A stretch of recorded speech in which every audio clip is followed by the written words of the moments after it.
In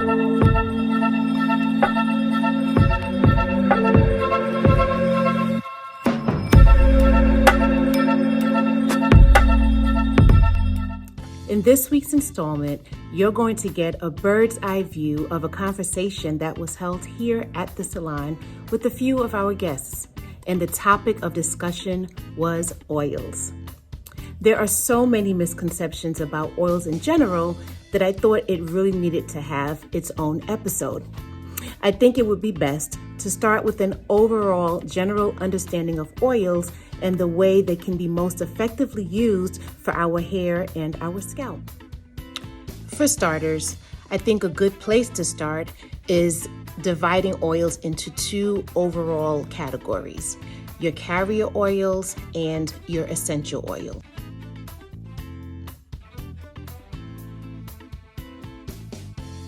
Knowing the difference between your carrier oils and your essential oils is important because they both have different uses and properties despite often being used in conjunction with each other. Let's delve deeper into what the key differences are. Carrier oils are also referred to as plant oils or just plainly oils for short. Plant oils are the fats that are taken from plants, usually from the seeds, the nuts, or the kernels. They generally contain components such as fat-soluble vitamins and minerals, antioxidants, and other nutrients that nourish the skin and the hair, so they are quite beneficial in and of themselves. Carrier oils are important because they are key for diluting the essential oils before they are applied. They're also called carrier oils because they do just that. They carry the essential oils into the hair, the skin, and so forth. These oils are typically heavier and they do not have an aroma, or if they do have an aroma, it is very light and will tend to be towards the sweet or nutty scent. Carrier oils do not evaporate or impart their aroma as heavily onto the body or onto the hair as your essential oils would. These oils are most commonly used for topical application because they carry nutrients from the plants that are important for healthy skin and hair, and such having these fat-soluble minerals and vitamins are important to be able to be absorbed into our skin and our hair. It's no wonder that some people choose to just ingest these oils as is. But for purposes of this episode, we're going to focus on using it for our skin and our hair's nourishment. The best types of carrier oils go through a process that's referred to as cold pressed. And this process is actually pressing the said plant to be able to extrapolate that oil through that cold pressing process to get it in its purest form. And so cold press is the preferred form or method of being able to get your carrier oils. It is recommended that you store the oils in glass bottles, preferably dark toned glass bottle with a tight lid. You want to seal it tightly. In a mixture, you typically need a large volume of carrier oils where within that mixture, you only need a few drops of your essential oils because of the potency of essential oils. And we'll get a little bit more into that in the next segment. And now for essential oils. Please understand that by essential, it does not mean that this is the oils, these are the oils that you have to have. Rather, long ago, essential meant of the essence. And so what this is therefore saying is that an essential oil was one that was extracted from a pure and whole plant. The essence of that plant is what's extracted. And so that's where we get essential oils from. They're extracted from the leaves, the bark, the roots, and other aromatic sections of an actual plant. These extractions are thinner in viscosity. In other words, essential oils are thinner in consistency than you would find the consistency of a carrier oil. Also, essential oils are very heavy with regard to aroma or their scent, and they are very, very potent. And so with that, it's always good to bear in mind that less is more, because a little does go a long way when it comes to your essential oils. please bear in mind that because on their own, essential oils are highly concentrated, so much so that for some people you might experience some irritation. And so that's why it's recommended or it's encouraged to use an essential oil in conjunction with a carrier oil, that it may be able to dilute some of that essential oil's potency before applying it to your skin in particular and or your hair. A note of caution: when first trying an essential oil, you want to do a patch test to just alleviate or eliminate the chance of having either a sensitivity or an allergic reaction to it, because they can be that potent. A couple of small drops that are diluted in a carrier oil is usually much more than enough to bestow both the aroma and the therapeutic properties of an essential oil. A couple more facts about essential oils, one being that they tend to be pretty watery, and because of that, your essential oil will evaporate rather quickly. And lastly, essential oils do not spoil over time.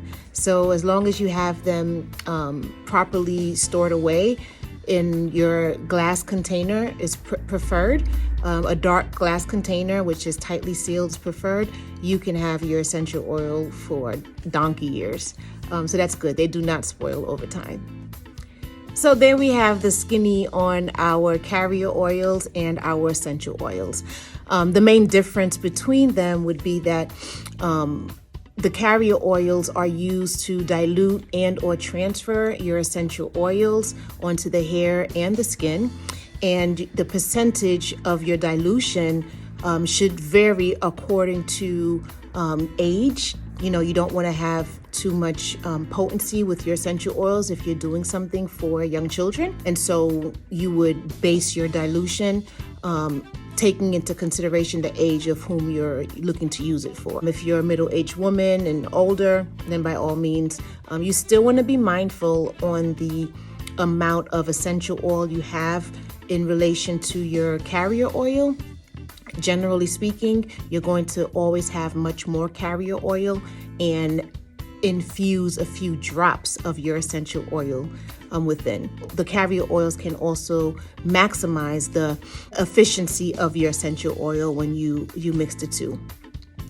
Generally speaking, you do need a carrier oil to it's recommended that you use a carrier oil to dilute your essential oil to have in most cases. However, you do not need an essential oil to simply use a carrier oil.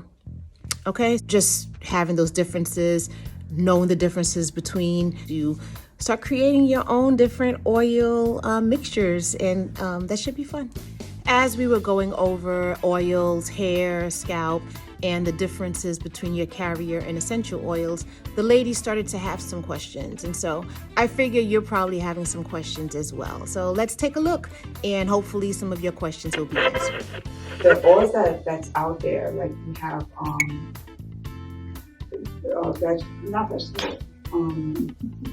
the different types of oils. The two types that you were saying, the two differences between the two oils. There's so much oils that are out there. How do we know, or how would we know what the difference is? Like, how do we know, okay, not to get castor oil, but to get this oil, or not to get this brand of oil, but to get this brand of oil?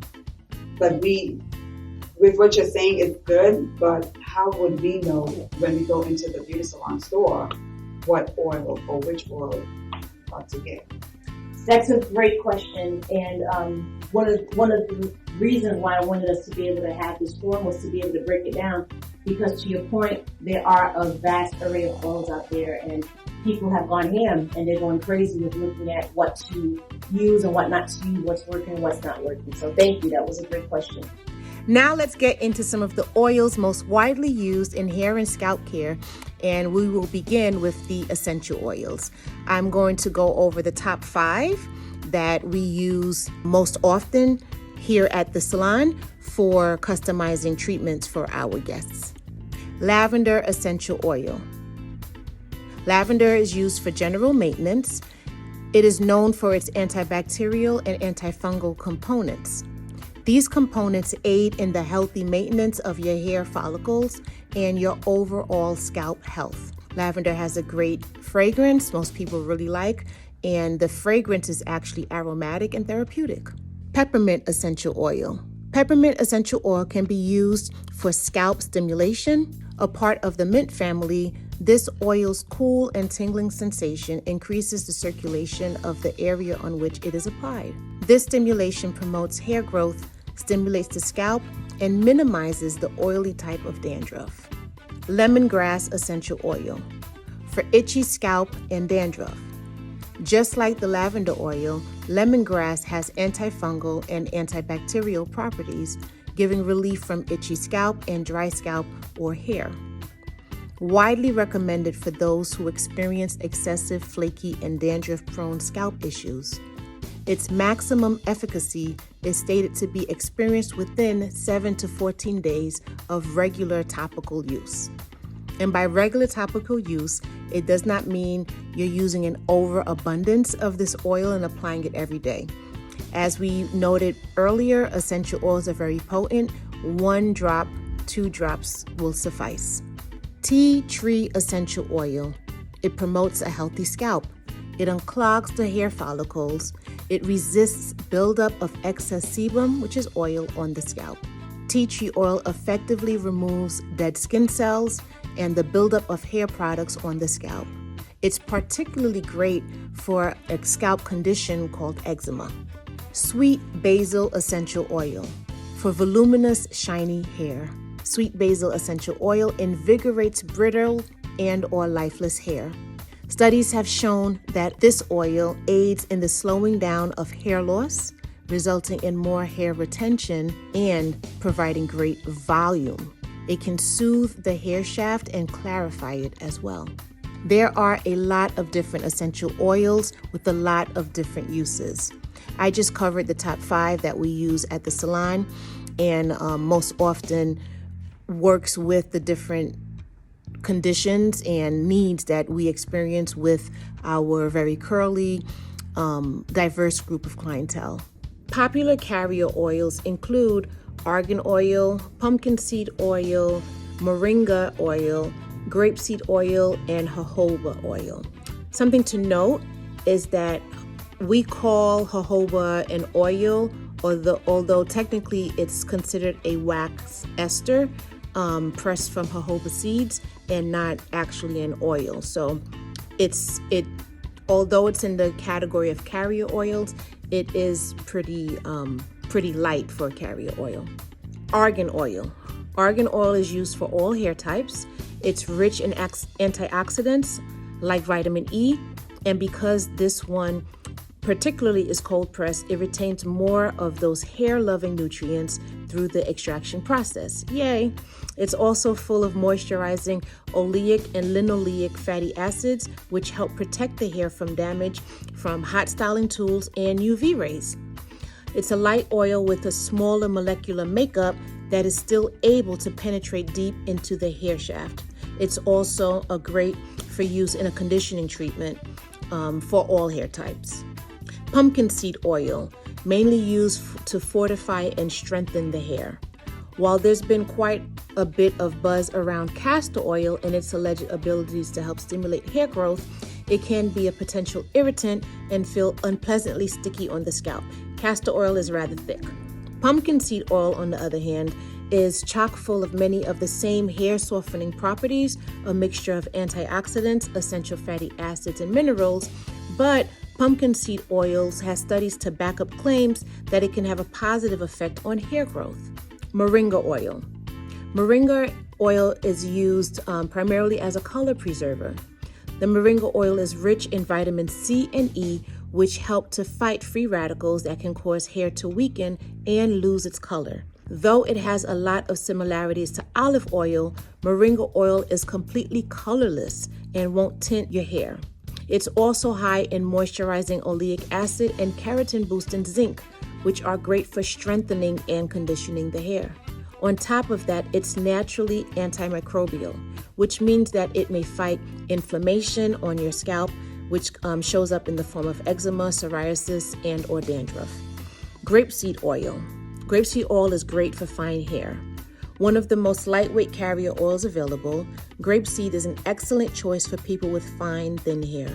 It's also very absorbent, penetrates the scalp to stimulate blood circulation, and it penetrates the hair to strengthen and nourish the strands. Grapeseed oil provides heat protection, has a high antioxidant content, vitamin F, which is also linoleic acid, and that's a fatty acid that prevents moisture loss. And lastly, jojoba. It contains skincare ingredients and it has staying power.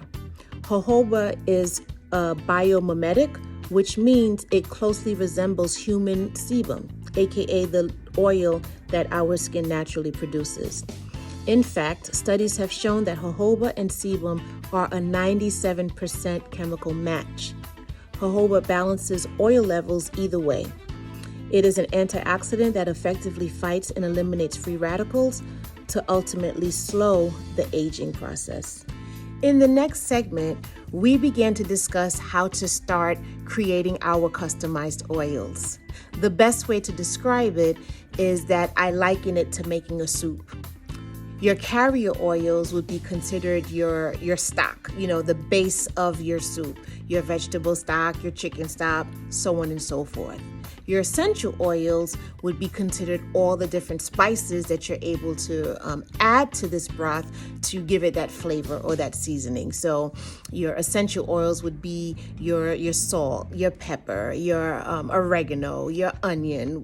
That's what your spices would be. Let's take a look.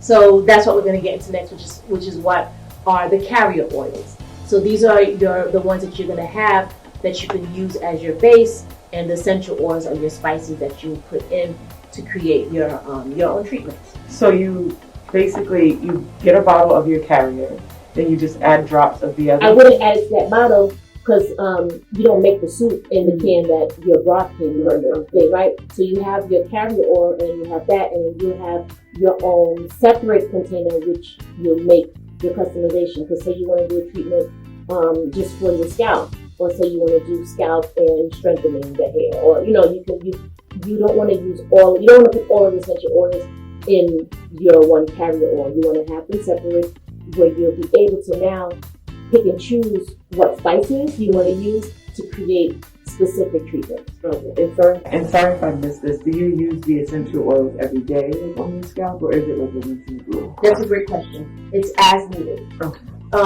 Because you have your own natural sebum, I don't recommend using anything every day, except for brushing your teeth, washing your face.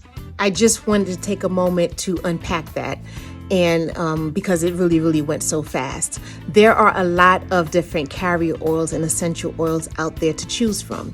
Talia asked a great question, and she was asking if it would just be easier to get a large bottle of a large bottle of a carrier oil, and simply just add the essential oils to it. And what I explained to her was that she wants to have a separate container that she's actually making the soup in. Is there a possibility of overuse? That is a great question. And also to, I guess piggybacking off of Talia's question, there is. What happens is normally we think more is better, and it's really not. Actually, with regard to hair products in general, less is always more. You tend to want to think, especially if you're unrelaxed and you're working with your natural hair texture, you want to have an abundance of water. Water is your best, your number one moisturizer.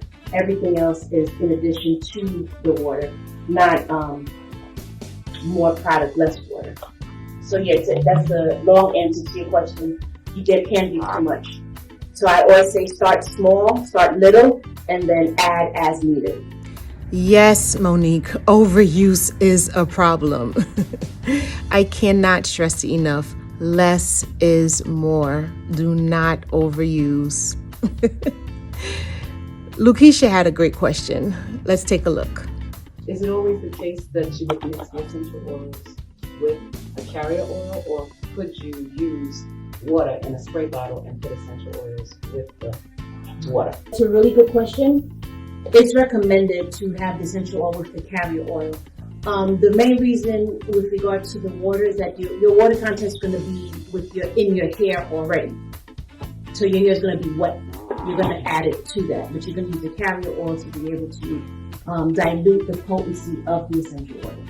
Another question that came up was regarding the popular oils of the day now, your carrot oil, your castor oil, your coconut oil, and your olive oil. And the best way I could explain it is using the analogy on we need the sun, right? We need the sun for vitamin D, which is great. We go out. But what happens if you go and you stay out in the sun for too long? You get sunburn. It's the same thing with these oils. A lot of people are overusing them, and they're using them for the wrong reasons, and it ends up, take a look for the answer. Have to be here. Just you go out in the sun, you go out and you stay in the sun too long, you're gonna get sunburn. That's what's essentially happening. Is too much of a good thing, right? So they're using it as a moisturizer, but it's actually sealing in dryness. And so repeated use of that, you're getting build up on the actual hair, but the actual hair itself is dry. So it's been sealed in, and now you have all this build up. Eventually, not only does that hair break and fall off, the follicles are clogged. And so hair can't grow out because it can't penetrate through all that buildup. And the hair that you have on your head, it's rendered useless because you can't keep a curl. It's not holding anything. Everything you try to use, you've been doing treatments, it's to no avail because the hair that you're trying to get to and treat is blocked off. Does that make sense? Mm-hmm. So yeah, whereas you can use your castor, and I have castor oil here. Castor oil is really powerful. You can use it, but use it as a treatment, not as a styler, not as a moisturizer, not as your daily go-to. If, and I say that if in caps, all caps with exclamation points, if you believe you need to use something every day, your best bet would be jojoba.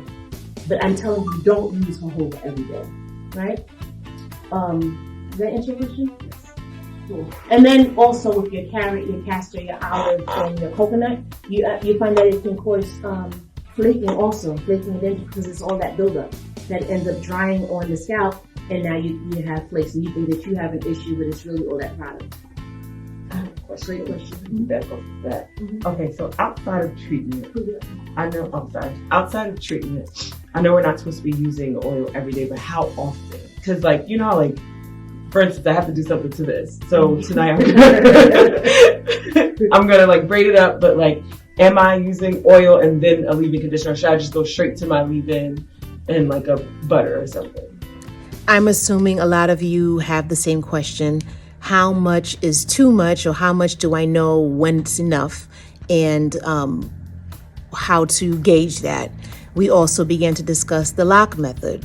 I'm not sure if you've heard of the lock method, but part of the method is the O stands for oil. And so you're doing the oil as a middle step. And if we understand that oils tend to be a sealant, you can use them as your treatment, but in this method with regard to styling and all, having the oil as your second step, I'm not a fan of the method because it's sealing out. It's sealing out what you're looking to put in. So I'm not the leave-in conditioner. It's just going to sit on the hair if you're putting your oil first. So I'm not necessarily a fan of the lock method. Instead, I teach the guests here, and I encourage the oil use to be the last step that you're doing. You're spraying a light mist of oil over everything at the end to lock in and seal in the good products that you're using to do your styling. Right? Mist it with some water, and whatever cream you have, whether it's you have a oil and water and conditioner mixture, in your bottle, or if you have an actual cream. Yeah. A cream, you use that, emulsify. Emulsify is just rub it together in your hands and give it heat to kind of liquefy whatever the cream is. Use that throughout all your hair, and then do whatever styling or whatever you want to use. So after you do that, you can spray it with your oil. Okay. Right? So you saying that we do detox on our own over time, that might not work. So is there something that can be done, like a boost, and then you do what you need to do over time to detox, or is it just going to be this extensive detox process? Well, it doesn't have to be expensive. Overtime could be over the span of 3 or 4 weeks. Okay. You know, a lot of us, unfortunately, we have a microwave mentality that we just want everything, you know, right then and there. But if you think about it, to said persons who feel that, oh, that's going to take too long, well, think about how long it took to get you to this point, right? You didn't just automatically get clogged. You didn't just automatically have this buildup. It took that time. So suffice it to say, a fair assessment would be at least give half of that time to remove all that you put in. You know what I mean? Put it back on the person. Like, well, take responsibility for the fact that how do we get here? You know? And just think of the amount of time it took for you to get to this point. That give at least half of that to start reversing that. And I've learned that, like, you have to be patient. And when we talk about the color of my hair and, like, how I went straight from black to blonde and then got green hair, like, but for me to get it to where I want, I have to be patient and, like, so it depends on your hair health and how you want that. Like, you just have to be willing to put the time in. We're often finding that a lot of times people still are doing the more is better approach. And so what's happening is that there's a lot of buildup, not only on the hair, but on the scalp. And so I do recommend and I encourage, if you're finding that you have a lot of buildup, if you're finding that, you know, your styles aren't popping anymore, that you get a detox. And having a detox as a regular part of your regimen will help to minimize and eliminate having product buildup that's not only clogging your pores, that's not allowing products to penetrate into your scalp, but also it's not helping with regard to your actual hair in receiving a style and being able to receive the product that you're using. So we don't want to promote overuse and continuous use, and we do promote engaging in a regular routine of detoxifying your hair and scalp. Well, that's it for this episode.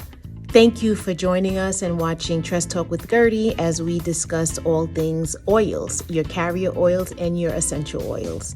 I hope that there are some tips that you learned and you're able to try the masks out for yourself, and that you feel equipped when you go into your different establishments to be able to have a understanding of what your carrier oils are, your essential oils are, and you're able to customize treatments based on your need.